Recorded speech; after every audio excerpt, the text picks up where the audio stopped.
Hello, everybody, and welcome. This is Betsy Sobiech. I'm with Tiara International, and we are a company that's focused on women's leadership development.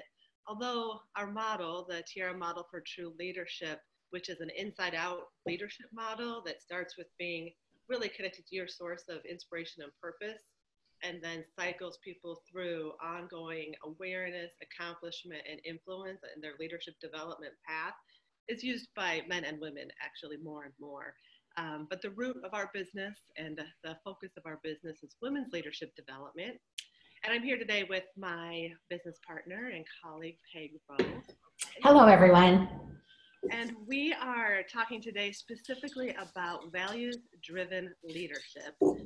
We did a panel discussion last month where we had people from around the world about how it was important to continue that focus, that laser focus on values. And we continue to have that conversation this week in our Leadership Intensive. So thank you for those who are joining us live. Like I said earlier, this is webinar format. So for those of you joining live, you can add a chat in the chat box. I'll add one here, so maybe that'll help you find it. Welcome, everybody. And then we can answer your questions that way. Or if you raise your hand, we can also enable your audio and you can share with us live in that way as well. So again, values-driven leadership. Thank you for watching live or the recording. And we are going to get going. So Peg, you have some water candy? Do you need to like step away in any way?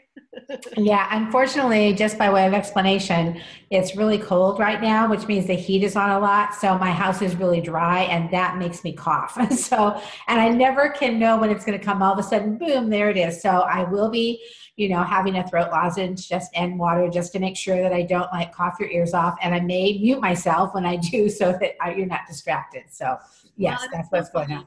As we kick off, there's so many little things that you can connect the dots between the choice you make and if it's coming from your values or not. So the fact that you are like, yes, I'm going to be co-leading on this call no matter what. I know that's a value of do what you said you would do. We often are co-leading. I think from the very beginning with Tiara, we have co-led practically everything we've ever done because we have this value of partnership. And we have a value of inclusion and want to make sure everybody who's out there watching has more than one person that they can connect to as far as experience or message or something like that. So it's interesting to see how values, either articulated or not articulated, really do trickle down through just about any discussion. And part of the goal of this conversation is to remind us what we mean by leadership values and why they're important, and also to take some time to really consciously reflect and refresh on what ours are, and then talk about what does that mean? Like how can you then proactively or reactively use those values either in big ways or small ways so that at the end of everything you can say, you know what? I did what was important to me. I stood for what I believed in. I handled that situation in a way that reflected what I want to be known for. Because sometimes with the uncertainty of life, that's all we really have is to feel good about how we're handling decisions, not necessarily what we do or controlling every outcome. Exactly. Yeah. So, the whole discussion around values-driven or values-based leadership, I find fascinating because it feels like there's almost like a resurgence in interest on the part of leadership and leaders in getting reconnected to their values and being more intentional about how their values show up every day. So for me, when I think about values-driven leadership, for me, what it means is as a leader, starting with you as a leader, you are really clear about what your values are. And then the next place you look is the organization's values and what those core values are and align the two together. Like how are our values aligned? How are my values aligned with the organization that I'm representing and leading? And then it really is incumbent upon the leader to make that explicit to those who they're leading so that it becomes embedded in the culture. So there's no guesswork about what you stand for, who you are. And sort of like, I always think of values as like your North Star. Like, what's your North Star? How are you leading the organization? And how is that North Star showing up? Yes, I always use the image of the compass a lot, so Yeah. what direction do you want to be heading, and do you have a compass Yes. that Yeah. you can easily read?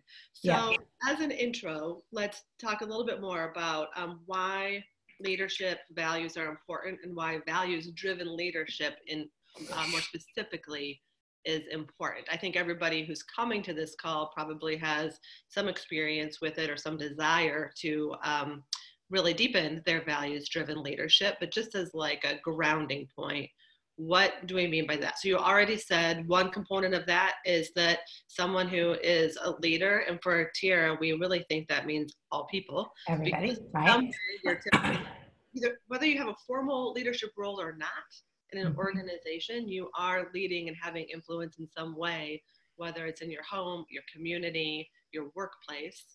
So it means having a clearly articulated set of values that you believe in that really reflect you. And then you said the next outer circle in a way is then for the organization you're in, looking to see, are those values similar or different? What are the articulated values of the organization around you or community group or home? Yep. And then seeing where there's a match or where there might be a disconnect.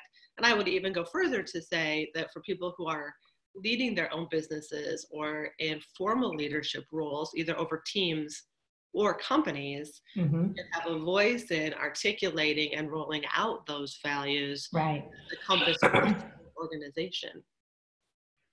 Yeah, and I think the other piece that we're seeing when leaders show up that way and they have those aligned values and they make that clear, then one of the other things that I find when I'm talking with leaders is they're now also being very intentional in the selection process to ensure that they're looking to see how does this individual that we're getting ready to hire, how do their values show up and align with who we are? Yes. And knowing that that's going to be a really important component, the degree to which you want to embed those values in your culture, then you want to have, all the folks who are working with you and for you be aligned with those values as well. So really being more deliberate about having everyone be in touch with their values, how they align to the organization, and then selecting people to come into the organization who are aligned with those values as well. And the thing that's interesting, and this could be a question that someone who is watching right now live or on video might have, is, the interesting component is that you also, I know, want diversity when you're hiring, or you want different points of view in your organization, and you don't necessarily want a company where everybody is exactly the same. So the interesting thing about values is it's almost like a thread that goes through a lot of different diverse points of view and experiences and backgrounds. So if, for example, a company says that one of our values is inventiveness, problem solving, ingenuity, and that kind of thing, that doesn't dictate an industry experience, a background. Right. It doesn't mean that someone has to even want to solve the same problem or have the same set of expertise. But when there's a problem to be solved, that the value of like, let's tackle it head on, let's think of something new, let's solve problems no one's ever solved before, goes across diverse issues. Does that make sense?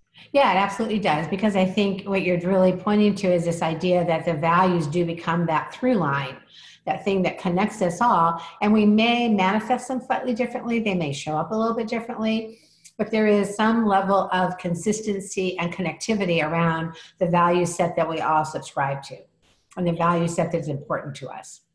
Yeah, so you also said something that I thought was very interesting, which is that there seems to be a resurgence of interest in values-driven leadership, which I know that when we talked about having this topic as our panel, and the 1-2 punch that we have in March and April, part of me was like, haven't we done that before? Doesn't everybody always know? Because values have been such a core part of the work that we've done ever since the beginning, that I was like, is that still a thing?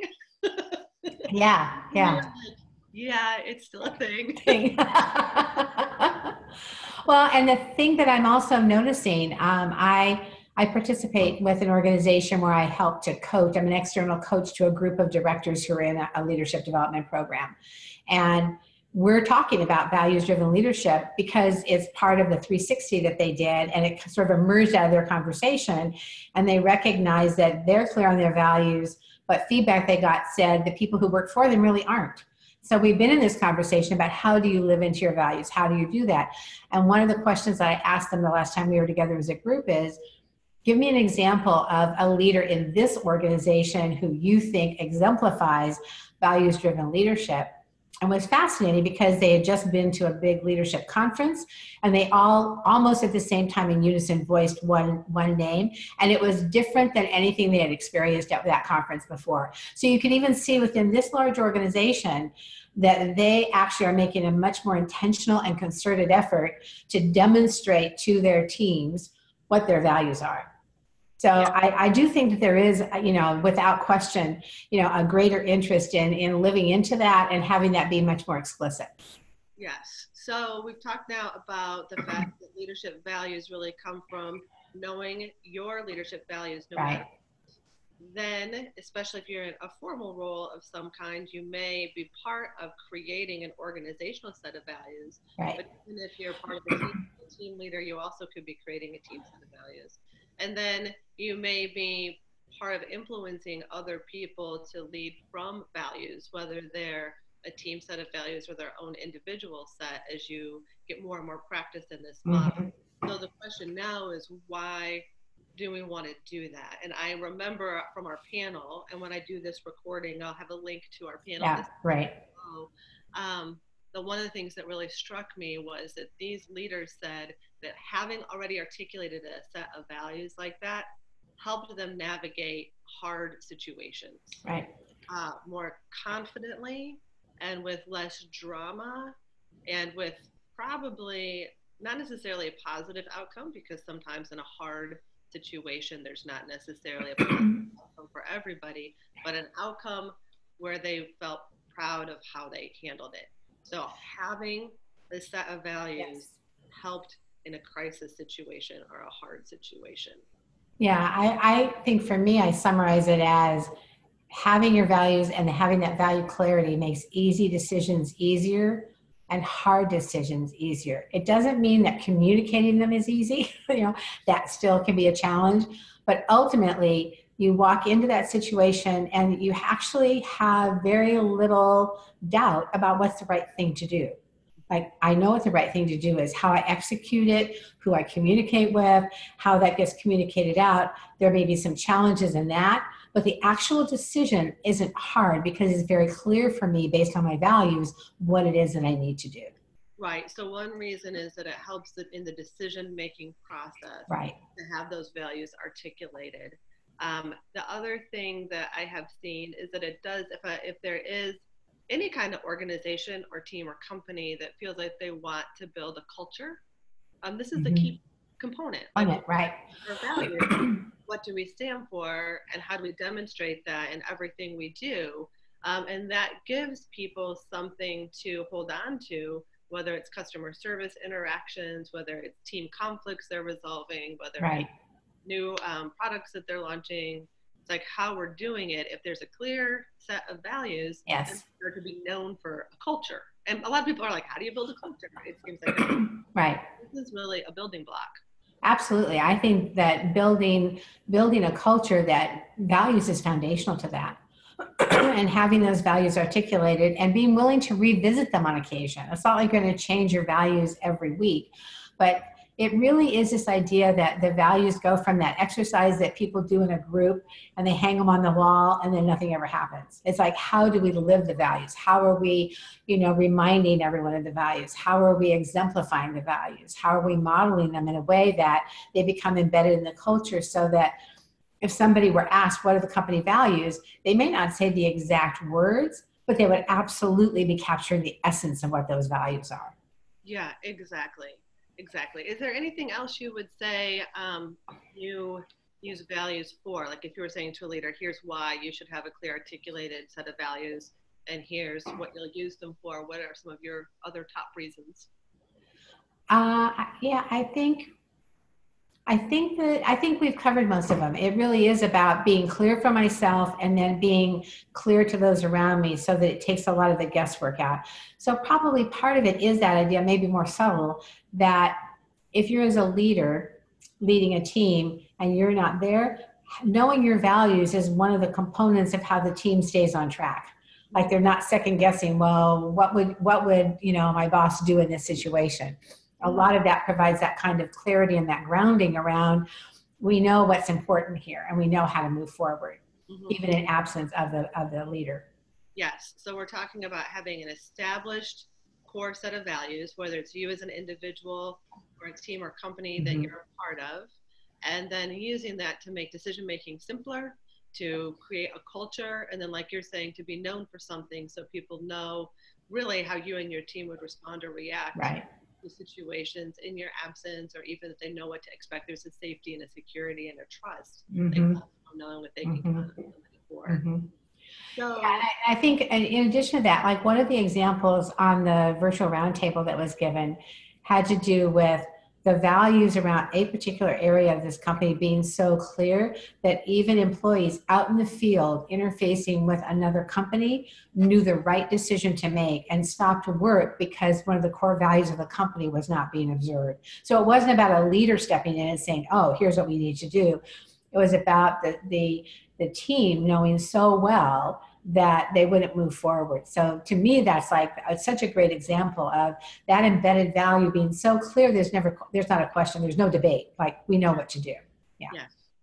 And when we talk about values, so then the third component I want to put in here is the definition.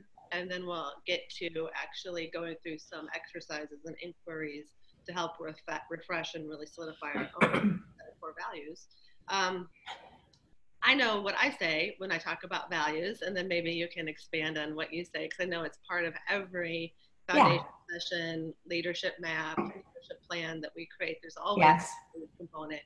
And a lot of times I describe it as that the set of qualities or characteristics that you want to be known for, the principles that you stand for, and the things that really drive your behavior across, all areas of life, because it's what's most important to you. Yeah, and so for me, in explaining that, the same kind of explanation you provide, it's also not about going through and picking values. It's actually about being clear what the values that you already have are and letting them come forward. So you're not saying, oh, let's see, this is a good list. Which one should I pick? It's actually about uncovering for yourself what those values are. Yeah, that's very interesting, because we definitely do sometimes work with people who feel like everything is a development opportunity and they should always be something more or better, and they should fill the gap for themselves. When we talk about your individual set of values, we are not talking about that. Like what you just said, it's about revealing the code of values. It's already there. Right. And you can fully own and express in your work and your life. It's not about creating a development gap. Now, in companies, there could be like, oh, I have my values, the company I'm working for has their values. We overlap really easily on 3, but there are 2 that really aren't mine. So in a company, there may be a little bit of a development thing about behaviorally, we want to see you role model this value in this way or something like that. Yes. But your individual values really should feel like they represent who you are at your core, and you don't have to stretch to live that way. Yeah. Okay, great. So again, for the people who are watching live, thank you. And for those of you who have joined during that intro, thank you for popping on. Feel free to ask a question or share an insight in the chat for Peg and myself. And if you do want to share live, you can raise your hand and we'll enable your audio so you can share on the call. At this point, we are going to shift into some exercises to help us really refresh or recommit, or even if you're already starting blank, to really state what that core set of values is that you hold in every scenario. And we're going to do this in an inquiry form. Since people are joining from all over and listening to the recording, just feel free to get a piece of paper and a pen if you want to actually be writing some of the answers down. You can be reflecting in your mind as we go through the questions, or documenting on your computer, but there's not really a set. I know sometimes we have worksheets or Tiara tools. There's not really one for this. So you can just follow along. And we have a whole series because we want to make sure that we get at this from a couple of angles, because we're most interested in revealing that really core set of values. Not what you think your values should be, not what other people think your values should be, but that core set of values. So in terms of the inquiry, I'm going to ask a few questions, and I'm going to be quiet in between so that people can actually contemplate or write their answers. And I'm going to ask a series of them, and then we will reconvene and discuss what happened through that inquiry. Okay? So the first question I would offer to everybody is, who is it that you admire? Who are role models that you have that you admire in your life? And actually also write down why you admire them. Who do you admire and why?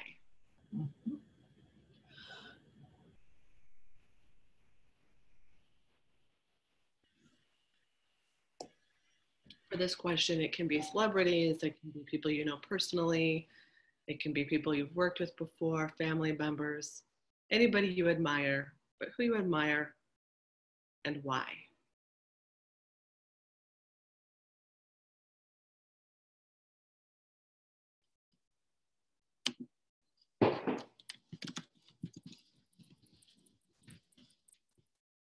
And I'll write these inquiry questions in the chat just in case you want to see them later.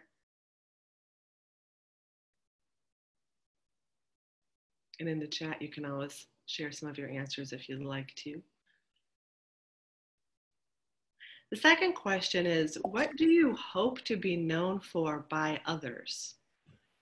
So I feel like a lot of us have some sort of wish in this area. You know, what do we hope to be known for by others? So right now we're not judging whether we are or aren't or should be or shouldn't be, but just like if we could articulate that wish, what do we hope to be known for by others?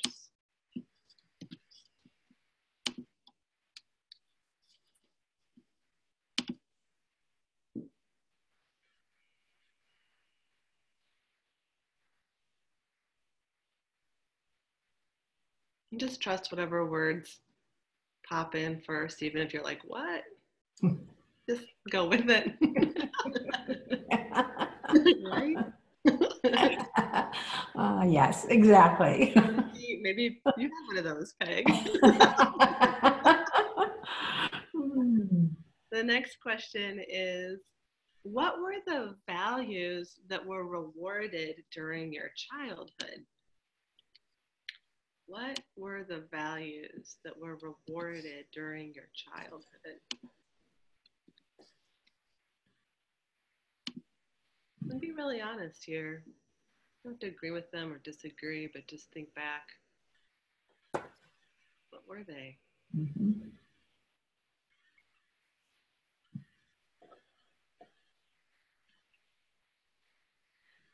And then if you fast forward a little bit, you might ask yourself, what were the values that were rewarded during young adulthood? Another important phase when we were out on our own for the first time. And what seemed to be rewarded at that time.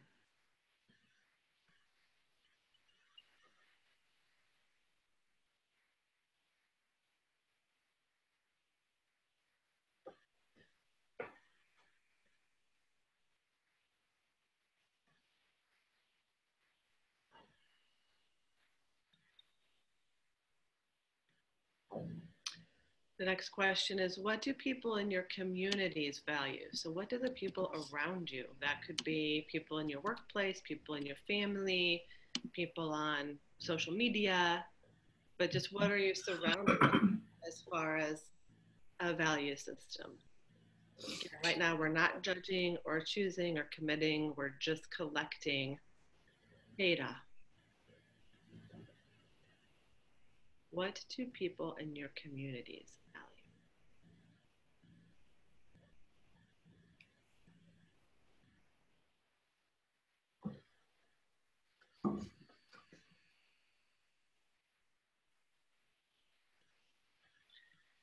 The next question is, are there any values that people seem to have around you or that you grew up with that you resist? And why? Like, is there any you're like, oh man, I just saw this childhood value and that is not one I want to choose. So we can learn something from what we resist sometimes too. Or, oh my gosh, my Facebook feed is full of whatever, and that is not one of my values.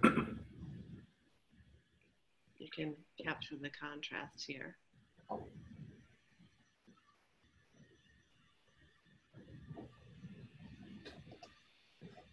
And then the last question for this particular series is, what values do seem to be yours? So if you look through these questions about why you admire the people you admire, what you hope to be known for, what you grew up with, what you chose during young adulthood, what communities you're a part of, and the things that you seem to resist a little bit, is there anything you're already seeing about values that might seem to be yours? What are you already noticing? We're going to pause here. So Peg, you can share a little bit, and I will too, about what we're seeing for ourselves from this set of questions. And then we'll have another exercise to help clarify it a little bit more. And then again, for those of you who are watching live, feel free to share any insights in the chat. Or if you want to speak to us live in some way, you can raise your hand where it will enable your audio. So what do you hear from those questions for yourself, Peg? Well, it's interesting. I especially love the timeline idea of like what was important in your childhood, just sort of like as we've grown and matured. And in doing that and capturing that for myself, the three values that really popped out for me from my childhood were sharing. I'm the oldest of four, so there was a big value in my family about sharing with one another. Being humble. There was definitely a value around being humble and not being braggy and all that kind of stuff. So that was definitely there. And then there was clearly an embedded value from way back when about working hard. Like your job is to work hard and to do well. And, it was not even always do your best, but there was there was an expectation around that. So working hard very much became part of that. So it was interesting for me to see, which I already knew at some level, but those are values that were definitely embedded very early on in terms of my family. Yeah. And sometimes if we don't take a moment to see those, then we can feel like that those should be our values. Exactly. Like if we don't have those on our values list, that maybe we're going off track or something like that. Yeah. But as we grow and mature and choose our own path, it's not like if you don't choose at the end of this work hard as your top value, you're going to be lazy. It's not like exactly the opposite, but that might not be in your code of values. Exactly. It's the environment in which you grew up. I mean, I know in the environment that I grew up as well, I feel like there was, it's funny, I go right to when I got in trouble the most. Yeah. I do know that there was a strong value of honesty, because I wasn't really like a liar. But the times I got in the most trouble were when I was like trying to go to a friend's house and yes didn't think I could go, and then they found out, and that whole thing. So clearly there was a value and a practice of honesty and it's something that I still uphold today. Yet it doesn't make my top 5. I don't know. And I do think the thing about the young adulthood is interesting, like what you got rewarded for when you first, whether it was for your first job or whatever. So I would say, like, if I even look at my first job, it was a very glamorous job of working at a Kmart. And in a Chicago suburb. I loved that job because of the people I worked with, but Yeah. because I was good at solving problems and I was very independent and reliable, right? So they gave me this job where on Saturdays I would take the flyer, like the ad paper that had all the sales listed, Yeah. and I would spend the whole day taking down the displays of last week's ad and putting up the displays of the new ad and labeling everything in that ad with the tag and organizing all the rain checks. It was awesome. I loved it. But it was because it was independent. So when I was looking at that question of like, what were you valued for early on? It was solving problems, getting things done with no drama, being independent. And I felt really good about those things and they were rewarded. Now, it's funny because independence has never actually shown up on any of my values list, because I think that's one that probably is so much me that I don't even see it sometimes. Yes. Yeah. But I do think problem solving and creativity and reliability have shown up sometimes still. Yes. Yeah. I would say the thing that popped up for me that had always actually been there, but it really drove home in my first professional role was teamwork. Teamwork within the team that I was leading, and then the way we interfaced with the other teams in the organization was the first time that it felt like it was more intentionally and deliberately rewarded and required. And I actually loved leading a team. That was one of my very, very favorite things. So it was really great for me to feel like I was in a job that I got to do something just like you that I really, really love to do. And it was valued. It was like, I love to do this and everybody thinks this is awesome. So that was important for me. And become probably the grounding for me around teams and leading teams. Started right off the bat in my very first professional role. Yeah. Yeah. And it's so interesting because I feel like, and when I look back to that first job and some of my first jobs since then, there was a community component because I liked working with smart, funny people who are also good at their jobs, but I also liked being left alone to do what my job was. Yeah. Which I've recreated in many ways in my current life too. So yeah. And map that on, even though it wasn't something necessarily I consciously chose at this point. Although I have consciously chosen to work with creative, smart people and to solve problems. Thank you. Those two things. The other thing I think is interesting is the thing about the values that you resist or the values of the community that you're in. Because that question, when you look at the values of the communities you're in, you somehow ended up in that community. So there's probably some overlap of something that you value. Even if it's just, even if it's family that you're born into, you at least value family enough to stay connected, even if you're in different paths for some reason right now. But then there also may be some values out there that you do like resist, or it's like, oh, that's not a thing for me, or that's not a driver for me. And sometimes we can feel a little guilty about those. And it's not something that you have to feel that guilty of, because not everything can be that important to all people. And sometimes you can just let someone have like their thing.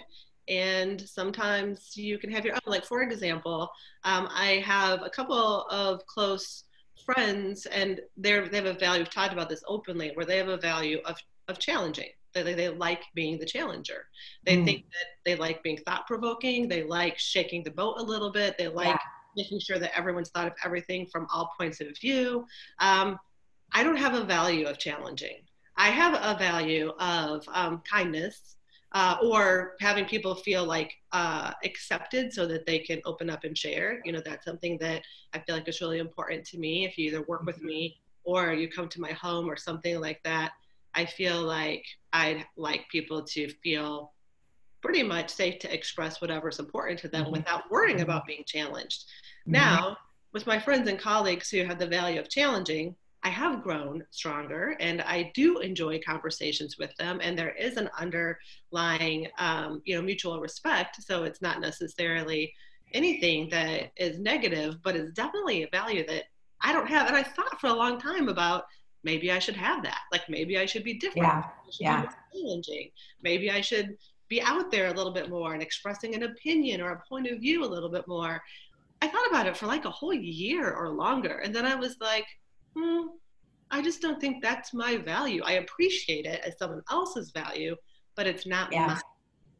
Yeah. And Yeah. sometimes it can be freeing to be like, oh, that person just has a different value. And I can appreciate that their value, but it's not mine. Here are my core values, and this is how I'm going to lead my life. And that Yes. other person can lead their life according to theirs, and we can overlap like two goals, but we don't have to have the same to even be colleagues or friends or family. Right. Yeah, I think this is one of the things that I love about exploring values is it gives us a certain degree of freedom, the freedom to choose and be clear about who we are, and the freedom to accept and acknowledge that other people are different, and that's okay. And we don't have to try to be like them. It's not aspirational, to try to have to be like somebody else. And for me, that's helpful because when somebody does operate in a way that feels in some respects starkly different from me, it helps me to be in that place of accepting and not feeling, and it helps me to manage the resistance differently. Yeah. Yeah, as opposed to like, whoa, don't go there. It helps me to be able to be like, oh, well, that's just what's important to that person, and that's how they're going to be, and that's okay. Yeah, Exactly. it's So interesting because in the community things that have evolved, what I've noticed is that there is a focus and a reliance on the values around partnership, around humor, around generosity. That actually is a theme that goes through multiple communities that I participate in, and those have really risen to the top in terms of how they show up. And they're actually very aligned with who I am. They might not always be all of them in my top five, but those are not values that I am not clear about. Those are very clear values for me. And I can see that I am gravitating towards communities that tend to represent those kinds of values. it's interesting. And that's Yeah. a great point. So now, and wherever you are with your inquiry, however you're capturing it for yourself, it'd be great to circle or highlight the ones that you do like, whether Yeah. they came from your childhood, whether they came from that first job, whether they came from looking at what's reflected back to you in your community, whether it's something that it's in a role model of yours, someone you admire, and circle the ones. And the ones that you like should feel really good. They shouldn't feel like weighted or heavy Yeah. or like ability. They should feel like, oh yeah, I like that idea of creativity or generosity or kindness or independence or whatever, and just make a note of the ones that so far that have popped into your inquiry that you like. And you can just set aside all the rest, because part of this process too is at the end of it feeling like you really have a clear set of the top five or fewer values that represent you, so that you can get that compass, that North Star, Yes. that navigational rudder that you can always go back to, and you're not trying to remember a list of 57 values. you know, okay, here's the. Here it is. Let me look them up. There are all other values that we will for sure live by and that are important to us. Yet we're trying to, focus the lens on what are the ones that really we want to remember and keep top of mind and use for those tricky situations and that kind of Yep. thing. Yep. Absolutely. So the next thing we're going to do, because so we've gone through that inquiry and now we may have some ones highlighted that we like that start to resonate with us. And we now want to go to a place where we're doing a little bit of visioning, um, because sometimes the values that are most innate to our core don't really come from like the analytical or the thinking place. And it's important to just like kind of set aside the list making, for a minute and see if there's something else that surfaces. It's also Mm-hmm. important to give the brain, its moment to put everything down and look at things from different angles and Yeah. put its 2 cents in of like, I think it's these, which is great. But now, as you're listening live or to the recording, you just set that list aside for a second and do whatever you need to do to feel less in your head and more just like in your body or in the present moment. Maybe take a deep breath Maybe close your eyes if you're in a place where that feels good. Put your feet on the floor. That sometimes works. Maybe roll your shoulders or something. Mhm. Yeah. But just get into a place where you feel more grounded, centered, connected, and connected to your breath. And then from that place, what I'd like you to do is to let yourself remember a couple of times when you felt really good. Like you really felt like you were rocking and rolling in the zone, really firing on all cylinders. You were happy with what you were doing. You were content with the people that you were with. You were proud of what you were accomplishing. And it felt really, really awesome for you. And this could be a work experience, it could be a personal experience. It could be something that happened a long time ago. Like maybe there was a summer vacation that was like your most awesome period of time, or your first year Mhm. of college, or happy year. It could be really recent, where it's like, actually, that happened last week, or over the weekend, or family trip that happened earlier this year. But mostly, you want to tune into, here's a memory where I felt great. I felt fully myself, very happy with what was going on, very proud of what I was accomplishing, content with who I was, where I was, who I was with, and what I was doing. And put yourself in that scene and really start to notice the details. Why were you there? Who were you with? What was happening around you? What were the sights and the smells? What made it so fulfilling for you? What were you contributing? What were people saying? What did you say afterward about that experience? What do you still say about that experience? How did it feel? And really immerse yourself in that experience. As you are there, you now want to shift your point of view a little bit, almost like you're observing it from a helicopter or from outside a little bit. You're observing yourself in that experience. And you want to ask yourself, hmm, as I'm observing this person, what is it that they clearly value that has them be here? What is it that they value that is showing up for their community?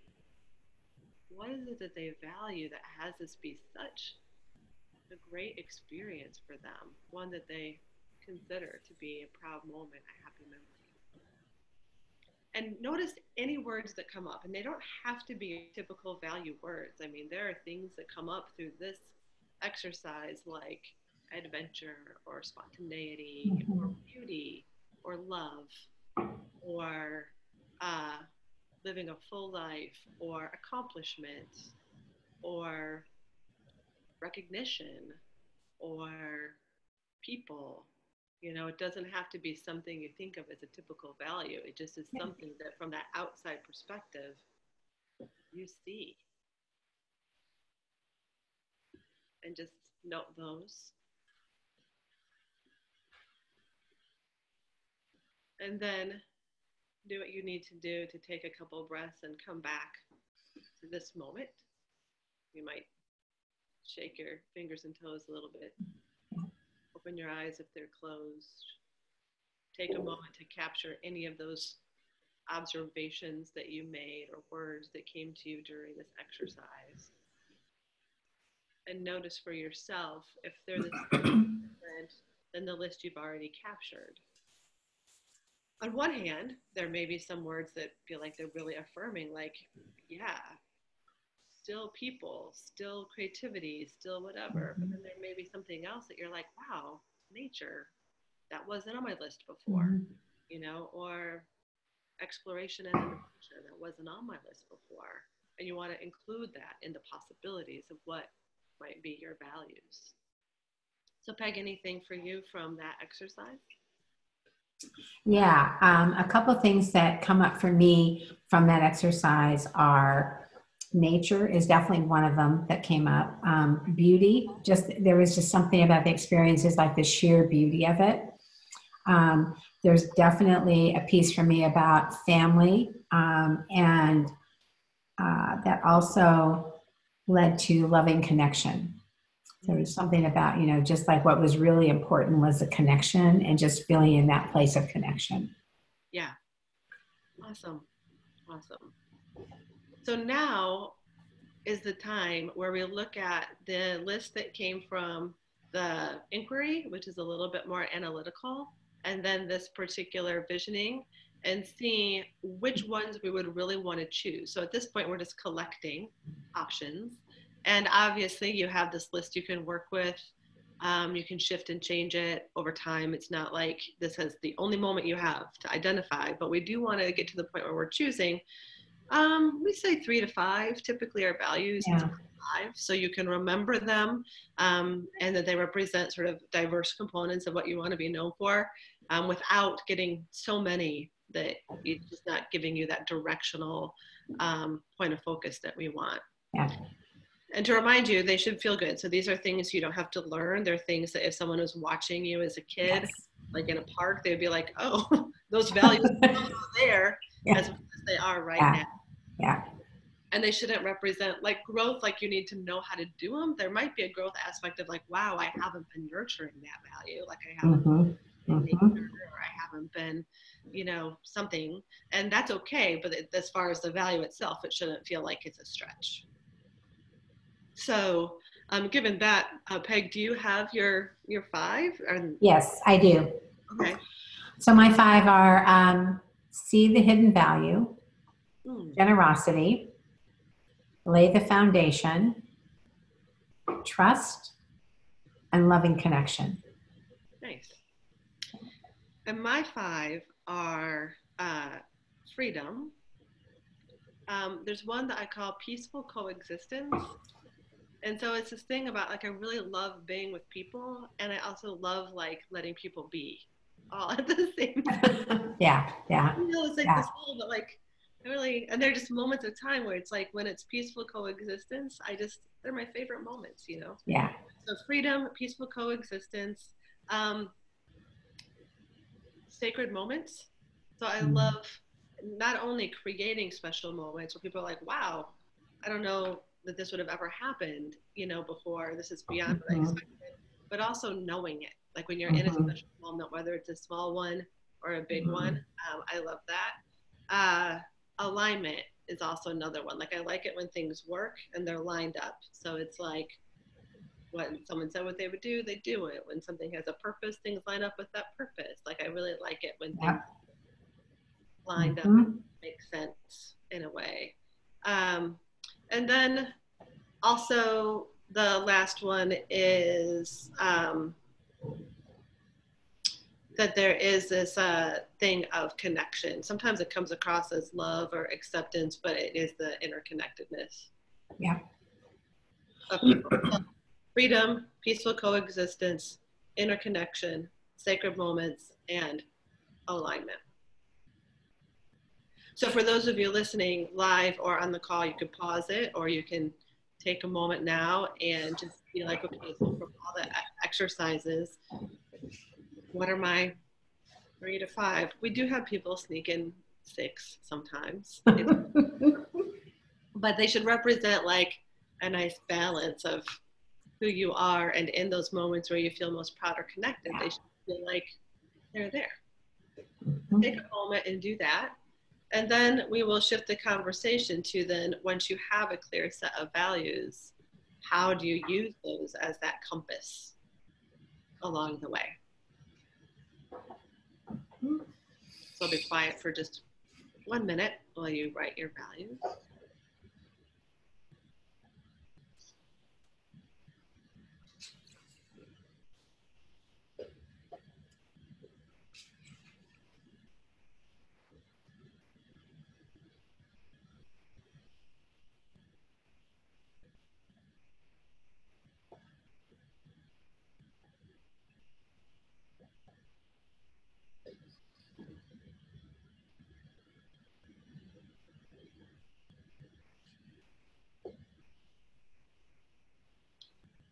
Awesome. And like I said, these may shift and change.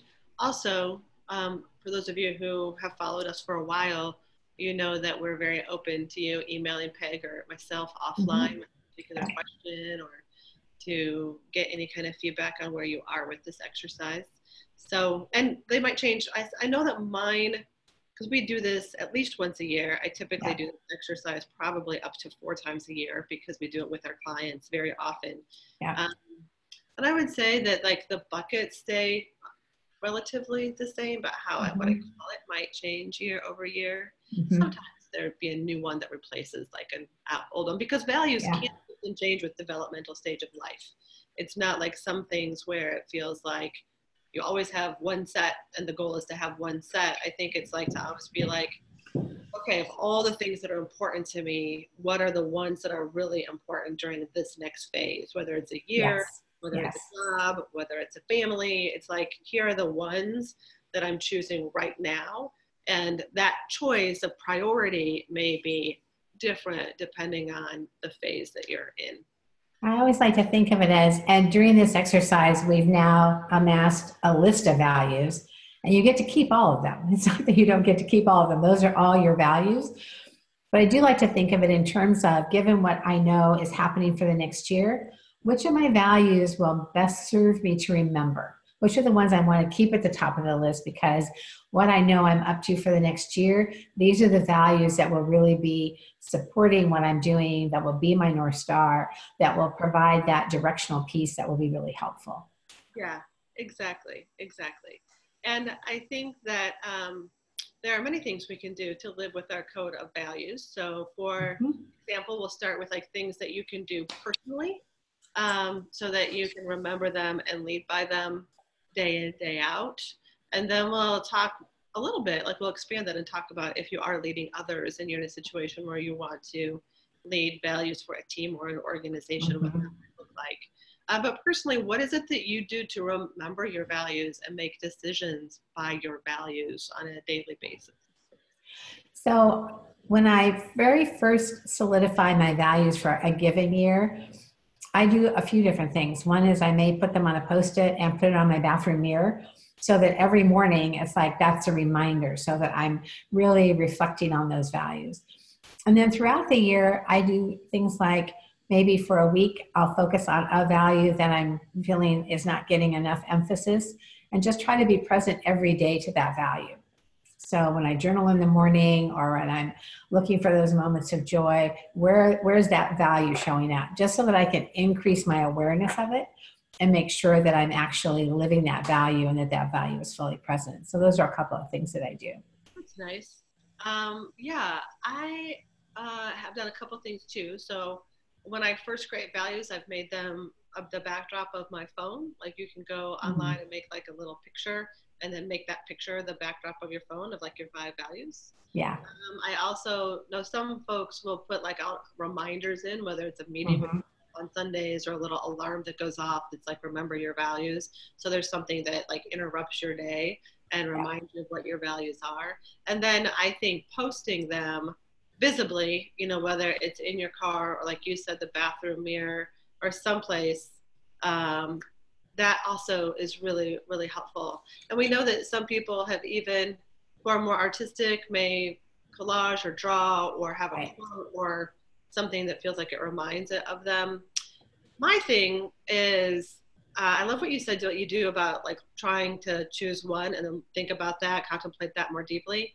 I usually tend to go to my values under stress.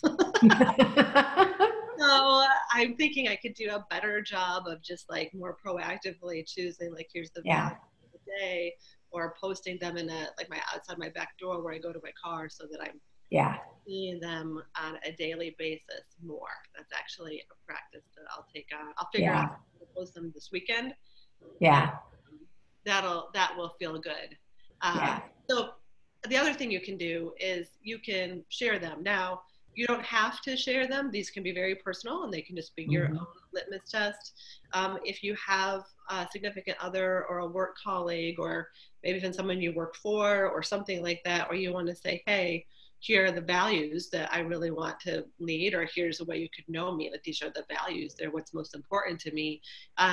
Sharing them is a way to also be held accountable for living them, because then someone will be like, well, I thought you said you valued this and this feels like in conflict. Or if you're sharing about a concern, they can say, well, I know you value this, so because you value this, wouldn't you do X or Y?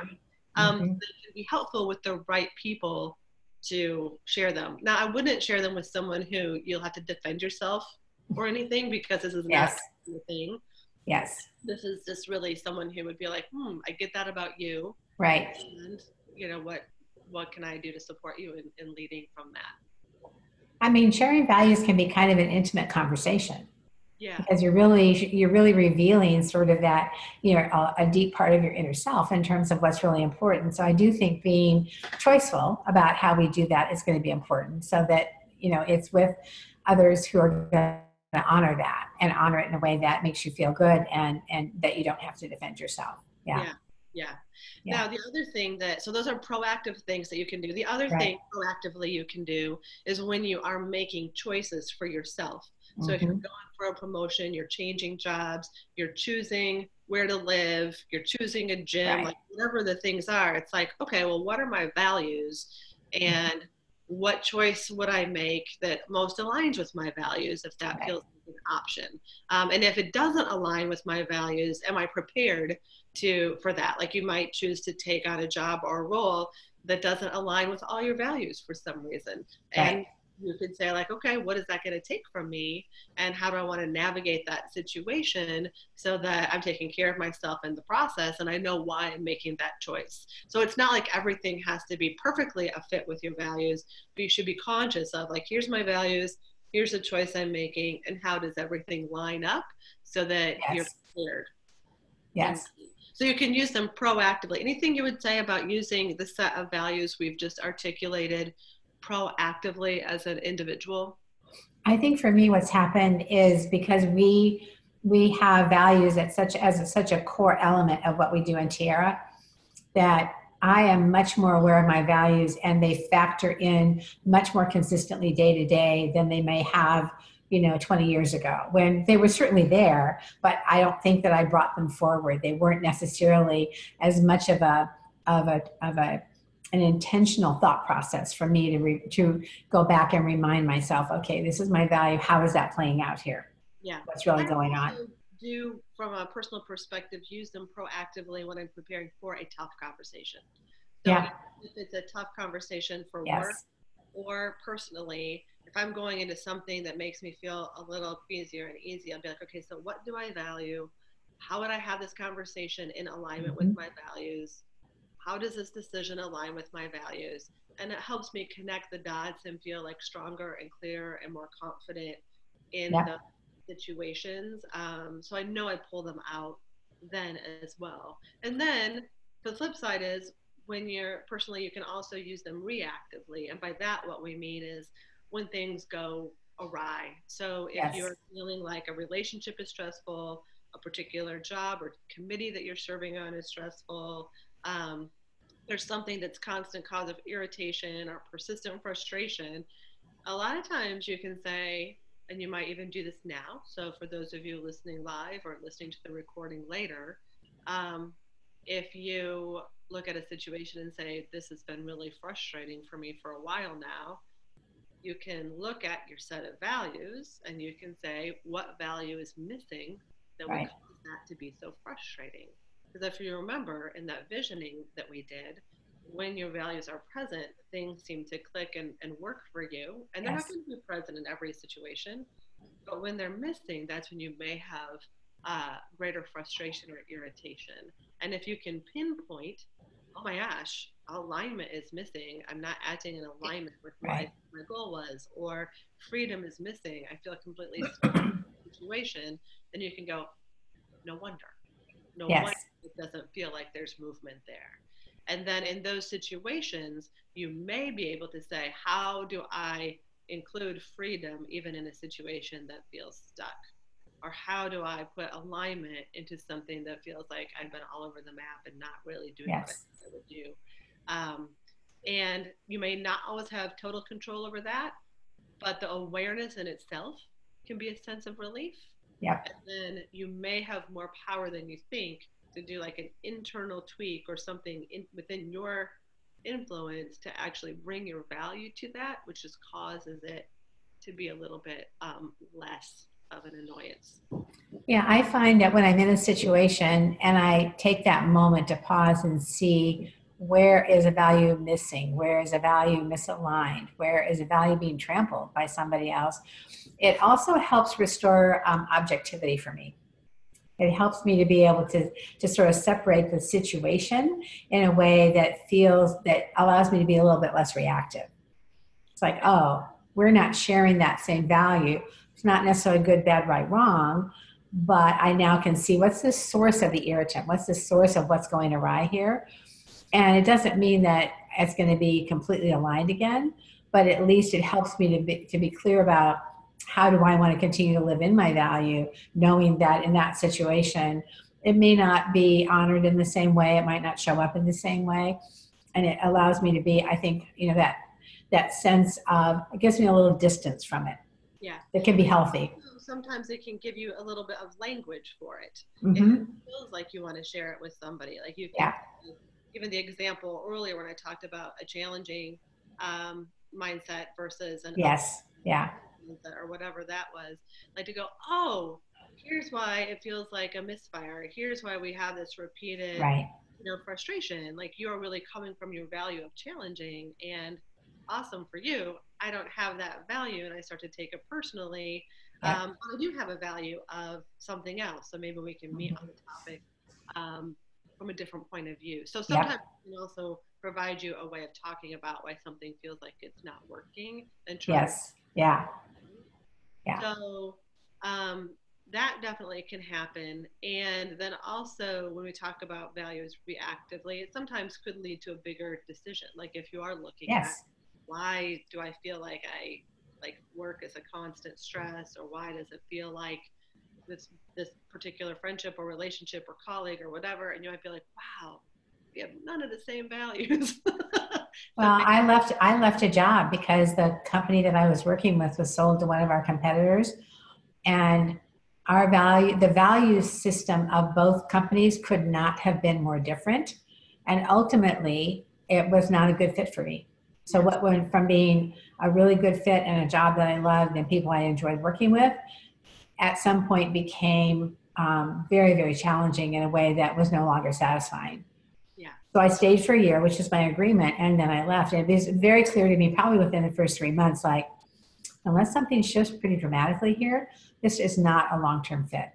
Yeah. So it wasn't an abrupt thing. I knew and I planned for it, but at the same time, that was one of those situations for me where my values definitely were completely misaligned, and it was not ever going to be something that I could reconcile, Yeah. Yeah. So interesting. So we've covered a lot of ground so far in this whole conversation, and I know some of you have been joining along the way. We did start with what is values-driven leadership, why is it important, and what are core values. And then we did some exercises to help us really refresh, refine, and commit to a nice set of about 5 core values that we could lead from in any scenario. And now we're talking about how you actually lead from values. And first we talked personally about how you do that from a proactive standpoint, just to remember what they are and make proactive decisions. And then also reactively, when things feel like they're not going well, how you can pull your values in then. And then the last thing we want to talk about is when you are in a leadership role, what do you do then from your values? And there are a couple ways I want to talk about it. So one is when you're in a leadership role, and again, like you could be a leadership role even if you're not a formal leader in a company, whether it is that you're actively engaged in running your career, and through your performance management systems, you want to make sure people know who you are and your value system and things like that. You could be a leader of a team. You can be a leader of your own business. We have people, all different kinds of leadership. And you could just also be leading in your community, leading in your family, equally valid to bring values into those leadership roles. So the first thing is when you're leading, what you do with your individual set of values as a leader. And then I think the second bucket is how do you cascade values if you wanted to a team or a group or a company. And then I think the third bucket is how as a leader do you empower people to lead from values. I know those sound like big buckets, but we're just going to touch base on the three of those as like the last chapter of what we talk about here. So if we start with individual and they say, okay, now I've got my core set of values and I want to lead by them, you know, professionally, and I work with others and colleagues. What does that look like, Peg, as far as like when and where and how do you share that? And what points do you actually use those, not just behind the scenes, but visibly with other people? Yeah, and I think there's a lot of different ways that can show up. So one of them is once you have that clarity, then actually stepping back and challenge yourself around, if I were leading from those values, what would that look like? What would somebody see that would have them be clear, like, oh, integrity is a really important value for you, or whatever that might be. So part of it is, how do you get clear for yourself about beyond the list? What does it look like behaviorally? And really work towards modeling those behaviors so that somebody who didn't know explicitly what your values were would actually be able to suss it out just by actually observing you. I think the other thing, though, is that I think there's some value in actually sharing with your team explicitly, you know, here are the things that are important to me. Here are the ways that here are my values, and here's how they show up. And so that, you know, sort of like, here's the book on me. You know, if you want to know what's important to me, these are the things that I hold dear that are important to me. And sharing that with your team in a way that allows them to see sort of who you are as a leader. I also think as a leader, I can take it one step farther, which is then connecting my values to the core organization values so someone can see how I draw those lines together. Yeah. You know, so that those things feel connected and they have some way of understanding how I am going to behave as a leader, what they can expect from me, and then what I expect from everyone else. Yes. So the first thing is to do your own self-assessment around, okay, these are my values. How am I behaving in that way? How am I not? And what could I do to behaviorally line up with my values all the time? Right. The second is to explicitly share with your team or your colleagues or your supervisor or manager, this is what I want to be known for, and get some accountability there. The third is then making those connections with an organization set of values to say, hey, here's how my personal values line up. Right. Two that I would add, what are these? It's also kind of like a key message that you can integrate in lots of ways as a leader. So if you're doing a presentation, if you're resolving a conflict, if you're leading a performance review, you can always put in some of your values, like, because partnership is a value to me, I'm including all of these people in this meeting. Right. Because integrity is a key value, I'm XYZ. Because creativity is a key value, I told you before, that's why we're going to go this approach. And then if you say that over time, people start to connect with that. And if you keep those like key 5 in the dialogue, they're like, oh yeah, creativity is, and this is how he or she's exactly. So that can work over time in a subtle way without having to do a big reveal.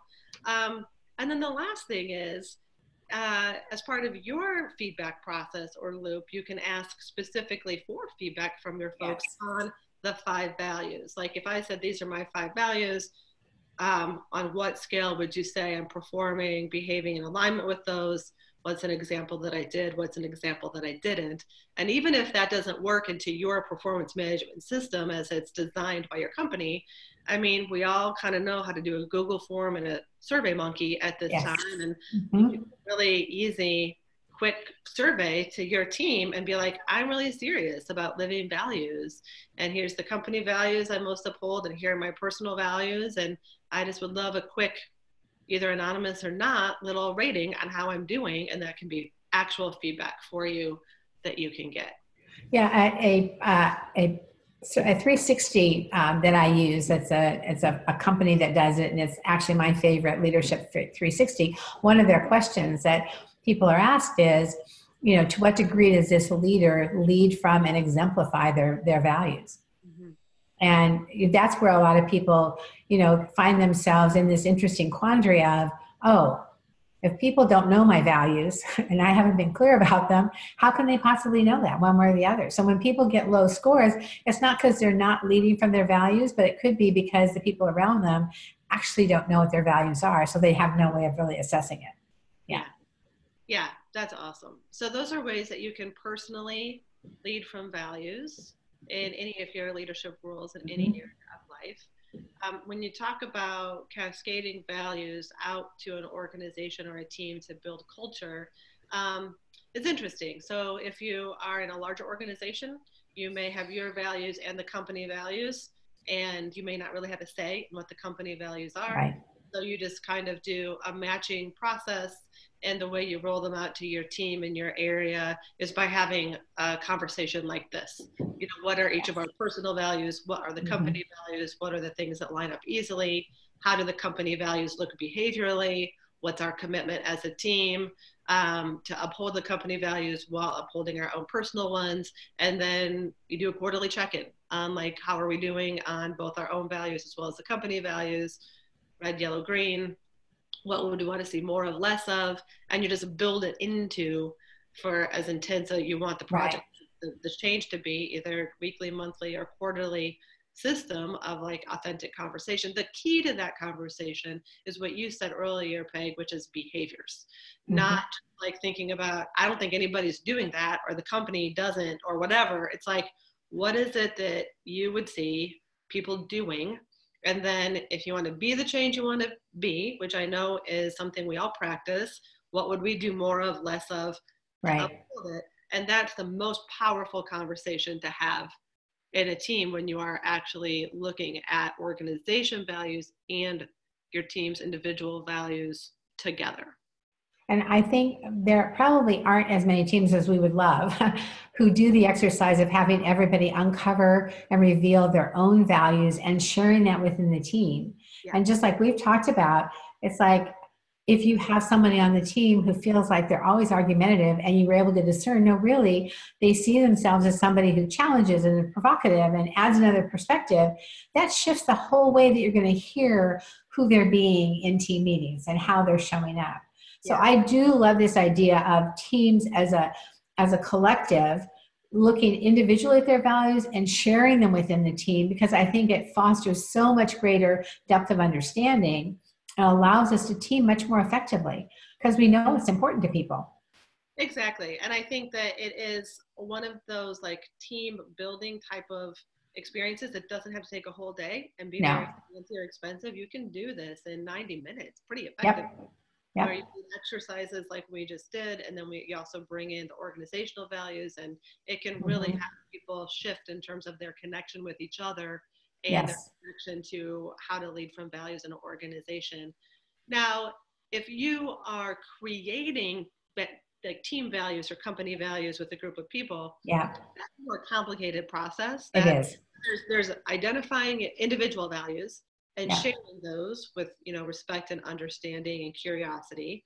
There is upholding company values and making sure you see how yours line up with those. Exactly.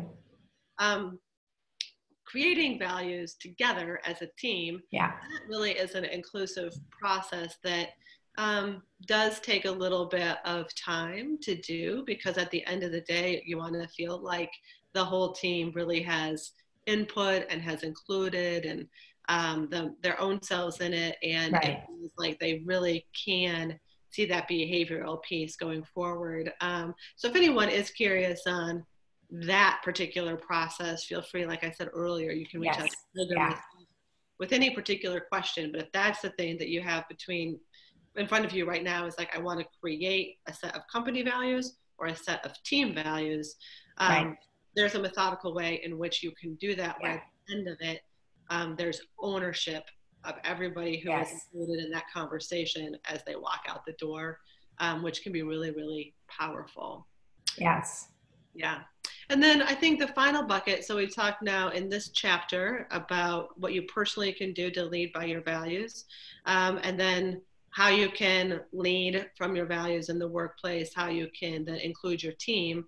As far as empowering other people to lead from values, it really does just take, whether it's like what we just said in a team meeting, having the exercise where people are facilitated in clarifying their own and sharing that. It can also just be in the one-on-one, either performance evaluation conversation, or informally if you have an accountability partner or a mentor or a mentee and you want to bring values into the conversation. You can easily do that by saying, hey, values-driven leadership is important to me because of these reasons. And for me, here's the values that I've articulated. Have you articulated yours? I'd love to hear them. If you haven't, here are a couple ways that could lead you through valuing them. The next time we get together, I would love for you to share them with me, and just including them either in your team environment or those one-on-one relationships that you have. I think that's a great example, because when people, if you're doing one-on-ones and you're not just doing strict updates, but you're talking about, when did things go well? When did something get in the way? What were the obstacles? It's a great conversation to reflect on how someone's values may have come into play in either what went really, really well, like it was a really great example of someone living their values, and so of course it's going to go great, or when something didn't. So it's another layer of how to look at and problem solve, what's happening within the organization. I think one-on-ones it's a great time to be able to do that. I also know that a lot of our clients and us as the Tiara leadership team, we've had great success in using the value conversation with kids. So teenagers, with kids, with young people. We've done some of these programs in schools as part of character building initiatives, and the values piece is always really effective with young people. And then I know even people have done it with their own teenagers and kids, where it's like a quick, like, hey, here are the values that I tried to lead by as a parent. That's an amazing conversation to lead someone through this conversation of what do you want to be known for. That is an interesting thing to have, to be able to hold people accountable in a family environment to behaving. Creating a family set of values can also be something that might be like you're doing already, like this is what our family stands for, but to actually clearly articulate that can also be really, really powerful. But it's not something that you need to wait until somebody's in their 30s to have a value conversation. The young people that we've worked with get it pretty young, and it's really an interesting and frigging context to have when you are developing a relationship with a teenager, because it gives them a choice of saying, here's what I want to be known for. And then you can use that as your feedback filter, as opposed to just like being irritated or something like that. And I think it's a gift to kids who are confronted with so many choices and so many decisions, and peer group begins to take over in terms of its importance. And so for someone young to have that sense of grounding and centeredness, and I know what I stand for and I know what's important to me, can actually help them in making some of the tough choices they're confronted with on a pretty regular basis. Yeah, absolutely. So also any questions about that, you can reach out to them. So that's it. That's, I think, our intensive on values-driven leadership. We appreciate those of you who have been listening live. Thank you very much. And we know there are many more of you who will be listening to the recording. So feel free to give comments, feedback when it's posted on our YouTube channel. That's a place where you can see all of our videos if you subscribe to our YouTube channel once they're up and ready. And we will also be sending this link out to the people who have RSVP'd so that you can listen to it at your leisure and do the exercises in your own time frame. So once again, for those of you tuning in, we're Tiara International. We focus on women's leadership development, but really it is person-centered leadership development. Absolutely. Yes. We're going to talk about values-driven leadership, and we have a website, tiara-leadership.com, if you want to follow what's next there. But you can also follow us on our Facebook page, our LinkedIn page, our Twitter, and our YouTube channel. And thank you very much for being here. Yeah, thanks everybody. We appreciate you joining us or listening later. Yeah, thank you, Peg. Thanks, Betsy.